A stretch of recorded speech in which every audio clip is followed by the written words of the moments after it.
Hello friends, welcome to AK Education. Today we will discuss about the nutrition topic. तो ये जो topic है बहुत इंपॉर्टेंट टॉपिक है एंड इससे आपके सारे बेसिक्स क्लियर हो जाएंगे न्यूट्रिशन के. ओके जिसकी वजह से आपको आगे न्यूट्रिशन को अंडरस्टैंड करने में हेल्प मिलेगी. ओके तो let's begin with the nutrition. Nutrition क्या होता है? The nutrition is the how food affects the health of the body.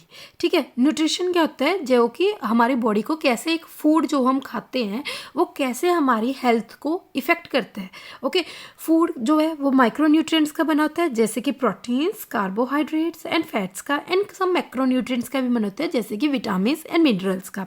Okay ये सिर्फ हमें फ्यूल नहीं देता हमारी बॉडी को, ये एनर्जी नहीं देता सिर्फ, ये प्लस हमें हेल्थ अच्छी कर देता है, ग्रोथ करने में हेल्प करता है, हमारी रिप्रोड्यूस करने में एंड डिजीज़ से प्रोटेक्ट करने में हेल्प करता है. That is the nutrition. Okay जो भी हम खाना खा रहे हैं जो हमारी हेल्थ को अफेक्ट कर रहा है खाना वो न्यूट्रिशन होता है. Okay I hope you clear this nutrition. ठीक है तो न्यूट्रिशन का सबसे पहले जो न्यूट्रिशन हम खाने को खाते हैं वो कैसे होता है? जैसे कि सबसे पहले हम इंजेस्ट करते हैं जो कि माउथ में डालते हैं. ठीक है उसके बाद वही खाना डाइजेस्ट होता है. डाइजेशन मतलब क्या होता है? जो फूड है वो हमारा ब्रेक डाउन हो जाता है. कॉम्प्लेक्स फूड है जो सिंपलर मॉलिक्यूल्स में ब्रेक डाउन हो जाएगा. ओके तो कॉम्प्लेक्स कैसे? जैसे कि अगर हम कहते हैं कि कार्बोहाइड्रेट्स हैं, जो प्रोटीन्स हैं और जो फैट्स हैं वो क्या है? वो एक कॉम्प्लेक्स मॉलिक्यूल्स हैं. ओके ये कॉम्प्लेक्स न्यूट्रिएंट्स हैं. ओके जिसको कि हमने अगर ब्रेक डाउन करेंगे सिंपलर मॉलिक्यूल्स में तभी हमारे डाइजेस्ट होएगा फूड. तो डाइजेशन यही रोल निभाता है कि वो जो कार्बोहाइड्रेट्स, प्रोटीन्स एंड फैट्स है जो कॉम्प्लेक्स है. विटामिन एंड मिनरल्स को क्यों नहीं डाइजेशन की इतनी ज़्यादा सिंपलर मॉलिक्यूल्स में तोड़ने की ज़रूरत पड़ती है? क्योंकि वो वैसे मैक्रो न्यूट्रिएंट्स है, बहुत छोटे छोटे न्यूट्रिएंट्स है, तो इनको वो कॉम्प्लेक्स न्यूट्रिएंट्स में नहीं आते. बट जो कार्बोहाइड्रेट्स, प्रोटीन्स एंड फैट्स हैं वो कॉम्प्लेक्स न्यूट्रिएंट्स होते हैं जो कि हमारे सिंपलर न्यूट्रिएंट्स में ब्रेक डाउन होने जरूरी होते हैं.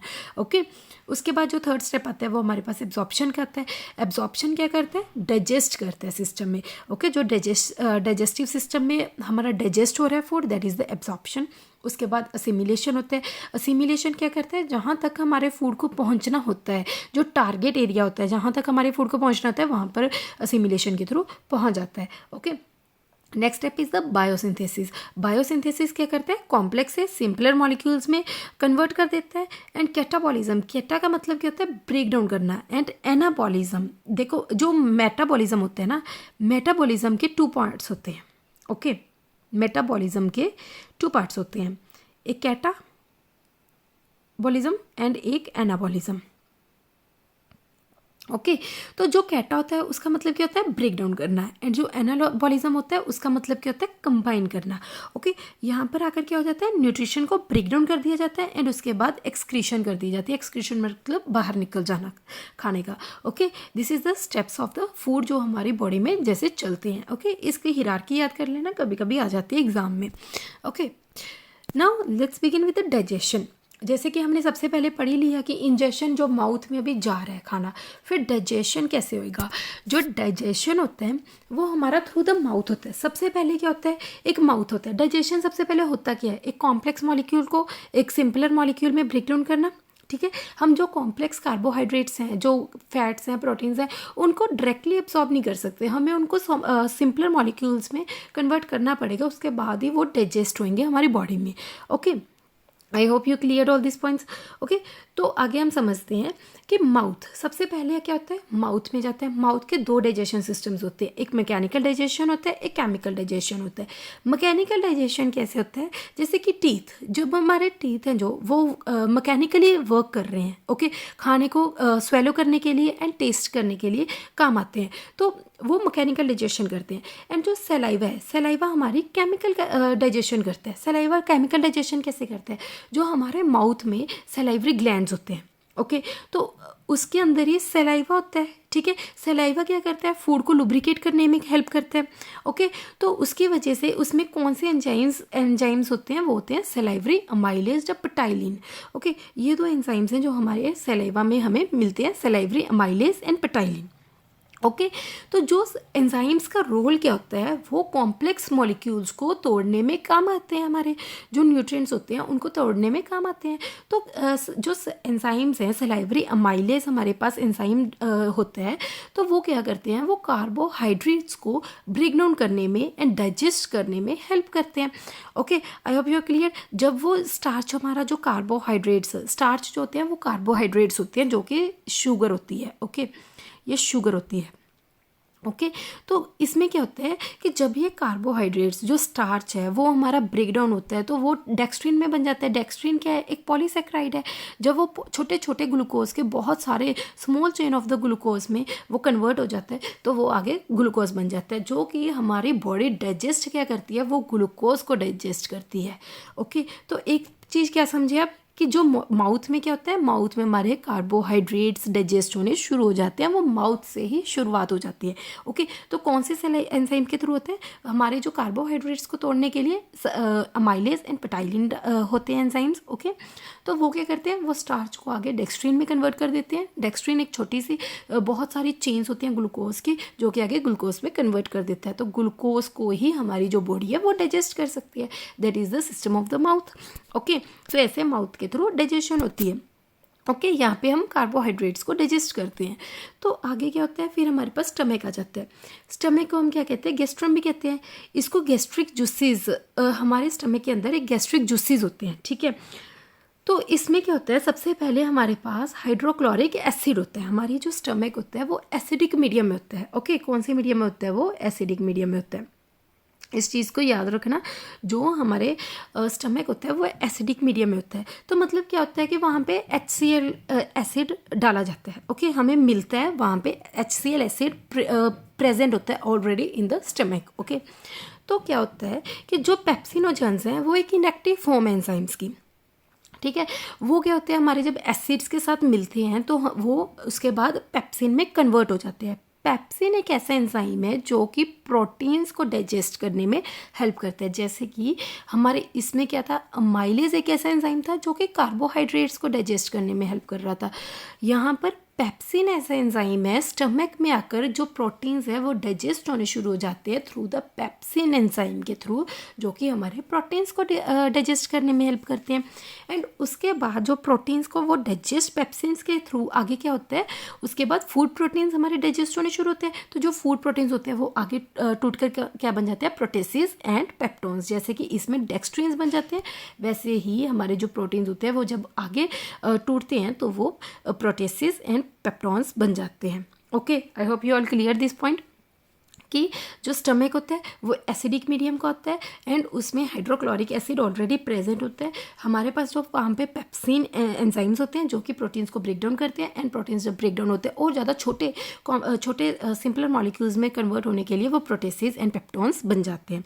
ओके तो जो प्रोटीन्स होते हैं उनको हम अमीनो एसिड्स भी कन्वर्ट कर लेते हैं, वो अमीनो एसिड्स भी कह सकते हैं हम। Okay amino acids. Okay I hope you clear this point.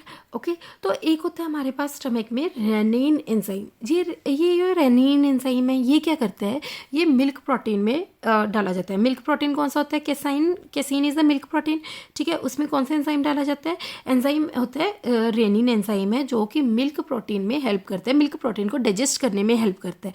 किसके लिए डाइजेस्ट, किसके लिए डाइजेशन होती है, इन्फेंट्स के लिए डाइजेशन होती है। ओके जो एक छोटा बच्चा होता है जब उसको मिल्क को डाइजेस्ट करना होता है तो उसके अंदर रेनिन एंजाइम्स होते हैं उसके स्टमक के अंदर बच्चे के, जो कि मिल्क प्रोटीन्स को डाइजेस्ट करता है। Okay I hope you clear this all the 2 points. Okay तो आगे हम समझते हैं। ओके तो आगे हम समझते हैं पेनक्रियाज। पेनक्रियाज क्या होते हैं, इंटेस्टाइन के हमारे 2 पार्ट होते हैं, एक पेनक्रियाज होता है, एक लीवर होता है। ठीक है, तो सबसे पहले जो खाना उसके बाद हमारे स्टमक के बाद वो पेनक्रियाज में चला जाता है। तो पेनक्रियाज में क्या होता है कि जो खाना है वो इनडायरेक्टली डाइजेशन होती है यहाँ पे। ठीक है, इनडायरेक्टली डाइजेशन में हेल्प करते हैं, जो पेनक्रियाज होते हैं वो इनडायरेक्टली डाइजेशन में हेल्प करते हैं। ओके जो हमारे पेनक्रियाज में जो पेनक्रियाटिक जूस होते हैं, जैसे कि यहाँ पर जो हमारे गैस्ट्रिक जूसेस होते हैं वो एसिडिक मीडियम के होते हैं ना, वैसे ऐसे ही जो हमारे पैंक्रियाज में जो पैंक्रियाटिक जूसेस होते हैं वो एल्कलाइन मीडियम के होते हैं। वो एल्कलाइन मीडियम के क्यों होते हैं? क्योंकि अगर जब हम एसिड को स्टमक में, जब एक एसिड फूड जा रहा होता है, ठीक है, तो अगर वो पैंक्रियाज में डायरेक्ट चला जाएगा, क्योंकि जो स्टमक में होता है, स्टमक में हमारे पास एक लेयर होती है मुकोस लेयर, ठीक है, मुकोस लेयर होती है, वो हमें एसिडिक मीडियम को प्रिवेंट कर लेती है, वो एसिडिक को एब्जॉर्ब करने में हेल्प करती है। बट जो पैंक्रियाज होते हैं उसमें कोई भी ऐसी लेयर नहीं बनी होती, तो जिसकी वजह से क्या होता है कि अगर एल्कलाइन मीडियम नहीं होएगा पैंक्रियाज में, तो एसिड क्या करेगा, एसिड जाकर हमारे पैंक्रियाज को में इरिटेशन क्रिएट कर देगा। ओके, तो इसमें क्या होता है कि जो पैंक्रियाटिक जूसेस होते हैं वो एल्कलाइन मीडियम के होते हैं। Okay, I hope you clear this one point. ठीक है, तो इसमें कुछ बहुत सारी एंजाइम्स आते हैं जो पैंक्रियाज में होते हैं, वो trypsin, chymotrypsin, elastase, carboxy peptidase and lipase भी होता है। ठीक है, लिपेज जो होता है वो लिपिड्स को डाइजेस्ट करने के लिए होता है, बट यहाँ पर जो लिपिड्स होते हैं यहाँ पर एब्जॉर्ब डाइजेस्ट नहीं होते। ओके, उसके बारे में हम समझते हैं आगे। ओके, कि ये कैसा पॉइंट है, पहले देखते हैं कि जो देखो ट्रिप्सिन नोजन है जो, वो एक इनएक्टिव फॉर्म है। ठीक है, ट्रिप्सिनोजन है वो एक इनएक्टिव फॉर्म है। वो क्या करता है, वो ट्रिप्सिन क्या करते हैं, ट्रिप्सिन भी प्रोटीन्स को ब्रेक डाउन करते हैं। तो ट्रिप्सिन एक ऐसा एंजाइम है जो कि एक्टिव एंजाइम है और वो प्रोटीन्स को ब्रेक डाउन करता है। ओके, तो वो प्रोटियोसिस एंड पेप्टोन्स, जो हमारे ऊपर प्रोटियोसिस एंड पेप्टोन्स बने थे, उनको आके ब्रेक डाउन करने में हेल्प करता है। वो पॉलीपेप्टाइड्स एंड पेप्टाइड्स बन जाते हैं। Okay, I hope you clear this point. ठीक है, तो जो काइमोट्रिप्सिन है वो भी एक इनएक्टिव फॉर्म है, बट काइमोट्रिप्सिन एक एक्टिव फॉर्म है जो कि प्रोटीन्स को डाइजेस्ट करने में हेल्प करती हैं। ऐसे ही जो डेक्स्ट्रिन्स है, डेक्स्ट्रिन्स कहाँ पे बने थे, हमारे इसमें माउथ में बने थे, जो कि स्टार्च से आगे कन्वर्ट क्या हो रहे थे, वो डेक्स्ट्रिन्स में कन्वर्ट हो रहे थे। जो वही डेक्स्ट्रिन्स हमारे पास कन्वर्ट होते हैं, कार्बोहाइड्रेट्स जो होते हैं, वो आगे जाकर क्या होता है, वो पैंक्रेटिक अमाइलेज बन जाता है। पैंक्रेटिक अमाइलेज एक एंजाइम है, ठीक है, जो कि हमारा उसके बाद स्टार्च एंड ग्लाइकोजन में कन्वर्ट हो जाता है। ओके, तो दिस इज ये जो पैंक्रेटिक अमाइलेज है, या ये कहाँ पर आकर बनता है, ये हमारा पैंक्रियाज में आकर बनता है। ओके, डेक्स्ट्रिन से ग्लूकोज तक तो हमारा माउथ में बन ही जाता है, बट पैंक्रियाटिक अमाइलेज जो है वो हमारा पैंक्रियाज में आकर बनेगा। Okay, that is the pancreatic amylase. तो उसके बाद क्या होता है, वही आगे पैंक्रियाटिक अमाइलेज से स्टार्च एंड ग्लाइकोजन में कन्वर्ट हो जाएगा। Okay, I hope you clear this pancreas also. Now let's understand about the liver. ठीक है, उसके बाद क्या हुआ, खाना लीवर तक गया। लीवर जो है वो भी एल्कलाइन मीडियम का है। ये क्या है, एल्कलाइन मीडियम का है। ओके, ये भी हमारे पास एल्कलाइन मीडियम का है। इसको हम एक और क्या कहते हैं, बाइल भी कहा जाता है लीवर को। ओके, तो यहाँ पर क्या होते हैं, यहाँ पर बाइल जूसेस होते हैं, जैसे कि स्टमक में गैस्ट्रिक जूसेस होते हैं, पैंक्रियाज में पैंक्रेटिक जूसेस होते हैं, ऐसे ही हमारे पास बाइल में कुछ बाइल जूसेस होते हैं। ओके, जो कि वाटर सॉल्युबल होते हैं। जो सभी एंजाइम्स हैं वो वाटर सॉल्युबल होते हैं। ओके, तो क्या होता है कि लिपेज, जो कि लिपेज है हमारा, यहाँ पर एक्टिव फॉर्म में नहीं होता, वो कोई भी एक्ट नहीं करता हमारा पैंक्रियाज में। क्यों नहीं करता, क्योंकि जो लिपिड्स होते हैं वो हमारे वाटर इनसॉल्युबल होते हैं। ओके, तो जो बाइल जूसेस होते हैं वो एंजाइम्स को क्रिएट नहीं करते, कोई भी एंजाइम्स नहीं होते। इसमें सिर्फ क्या होता है, जो बाइल जूसेस हैं वो हमारे कहाँ पर स्टोर होते हैं, वो गॉल ब्लैडर में स्टोर होते हैं। ओके, गॉल ब्लैडर में स्टोर होते हैं। तो बाइल जूसेस में कुछ बाइल सोल्ट्स हमारे होते हैं। ठीक है, बाइल सोल्ट्स पाए जाते हैं। तो बाइल सोल्ट्स क्या करते हैं, वो एक इमल्सिफिकेशन के प्रोसेस के थ्रू वो बाइल सोल्ट्स को और छोटे छोटे ड्रॉपलेट्स में कन्वर्ट कर देते हैं। ओके, तो इमल्सिफिकेशन क्या करता है, इमल्सिफिकेशन वो छोटे छोटे फैट ड्रॉपलेट्स में क्यों कन्वर्ट करते हैं, फैट्स के ड्रॉपलेट्स में कन्वर्ट होता है कि सो दैट कि वो वाटर डिजोल्व हो सके।